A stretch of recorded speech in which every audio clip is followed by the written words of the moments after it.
Hi hello Parvati village cooking చూస్తున్న వాళ్ళందరికీ నా ధన్యవాదాలు.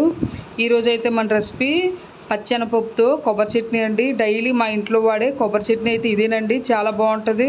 నేనైతే రిక్వెస్ట్ చేస్తున్నాను, కంపల్సరీగా మీరు కూడా ట్రై చేశారంటే ప్రతిరోజు కూడా ఈ చట్నీ అనేది మీరు కూడా ఇంట్లో తయారు చేసుకుంటారు. చాలా బాగుంటుంది, చాలా టేస్ట్గా ఉంటుందండి. ఇడ్లీకి కానీ దోశకి కానీ ఈ పచ్చెనపప్పుతో కొబ్బరి చట్నీ చాలా ఎక్సలెంట్గా ఉంటుంది. కంపల్సరీగా మీరైతే ట్రై చేయవలసిన రెసిపీ అండి. మరి మనం లేట్ చేయకుండా మన ప్రాసెస్లోకి అయితే వెళ్ళిపోదాము. నేను ఒక చిన్న కప్పుతో పచ్చెనపప్పు అయితే తీసుకున్నాను. అలాగే ఒక 5 పచ్చిమిరపకాయలు కూడా తీసుకున్నానండి. ఒక చిన్న కప్పు పచ్చెనపప్పు, అలాగే ఒక 5 పచ్చిమిరపకాయలు. ఈ పచ్చిమిరపకాయలని మజ్జిగకి విరిచేసుకోవాలి. ఎందుకంటే మనం ఆయిల్లో వేయగానే ఇవి పేలుతాయి కాబట్టి ఇవి మజ్జిగ అయితే విరుచుకోవాలండి. చూడండి, ఇలా విరిచేసుకుంటే మనకి ఇవి పచ్చిమిరపకాయలు ఆయిల్లో వేసినగానే పేలకుండా ఉంటాయి. ఇప్పుడు నేను గ్యాస్ మీద అయితే ఒక పెనం అయితే పెట్టుకుందాము. మంట అయితే లో టు మీడియంలోనే ఉంచుకోండి, ఎందుకంటే మనం వేపుకుంటాం కాబట్టి వెంటనే మాడిపోకుండా ఉంటాయి. ఇప్పుడు నేను ఇందులో కొంచెం ఆయిల్ అయితే వేసుకుంటున్నాను. చాలా తక్కువ ఆయిల్ వేసుకోండి, శనగపప్పు మనకు వేగడానికి మాత్రమే. ఇప్పుడు ఇందులో మనం పచ్చిమిరపకాయలు అయితే వేసుకుందాము. మంట మాత్రం లో టు మీడియం అయితే పెట్టుకోండి. మరి ఏవి మంట కానీ పెట్టుకున్నారంటే మనం వేసుకున్న ఐటమ్స్ అయితే మాడిపోతాయి. ఇప్పుడు చూడండి, మిరపకాయలు అయితే నాకు వేగిపోయాయి కదా. మిరపకాయలు కూడా మనకి వేగాలంటే ఆయిల్లో వేగితేనే పచ్చిదనం అనేది ఉండదు. ఇప్పుడు మనం శనగపప్పు కూడా వేసుకుంటున్నాము. ఈ శనగపప్పుని కూడా మనం బాగా వేయించుకోవాలి. పచ్చెనపప్పు ఆ పచ్చిదనం అనేది పోయే వరకు కూడా మనం బాగా వేయించుకోవాలి.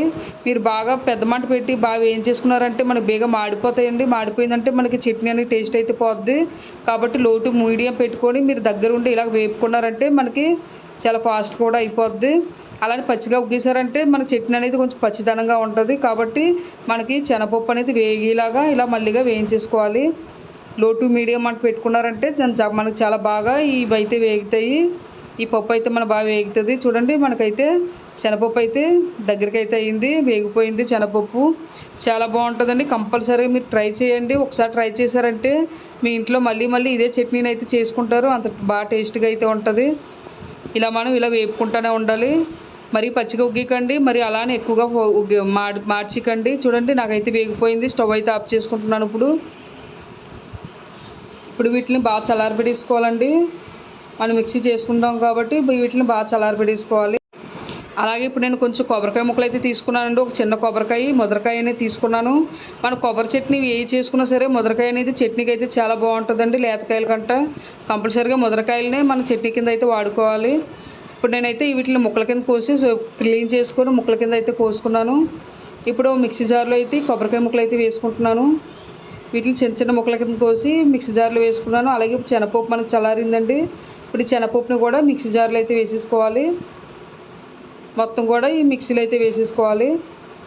అలాగే ఇప్పుడు ఇందులోనే మనం కొంచెం ఉప్పు కూడా వేసుకుందాము. నేనైతే రాళ్ళ ఉప్పుని వేసుకుంటున్నాను. తగినంత ఉప్పుని వేసుకొని ముందైతే వీటిని పొడిలా అయితే మిక్సీ చేసేసుకోండి. ఎందుకంటే ముందుగా వాటర్ పోసామంటే మనం మెత్తగా అయితే నలగదు. కాబట్టి ముందు వీటిని పొడి చేసుకొని ఆ తర్వాత తగ్గ నీళ్ళు పోసుకొని మెత్తగా పేస్ట్లు అయితే చేసుకోవాలంటే చాలా మెత్తగా రుబ్బుకోవాలి. మనం మిక్సీలోని ఎక్కడ పలుకు అనేది ఏమీ లేకుండా మెత్తగా రుబ్బేసుకోవాలి. దీన్ని మనం పక్కన పెట్టుకొని ఇప్పుడు తాలింపు పెట్టుకుందాము. చూడండి, తాలింపుకి నేను ఎండుమిరపకాయలు, కరివేపాకు, తాలింపు గింజలు అయితే రెడీ చేసుకున్నాను. ఇప్పుడు అదే పెనంలో నేను కొంచెం ఆయిల్ అయితే వేసుకుంటున్నాను. కొంచెం ఆయిల్ అంటే తాలింపుకి తగ్గ ఆయిల్ అయితే సరిపోద్ది. కొంచెం ఆయిల్ అయితే వేసుకున్నాను. ఇప్పుడు ఈ ఆయిల్లో మనం పోపు గింజలు అయితే వేసుకుందాము.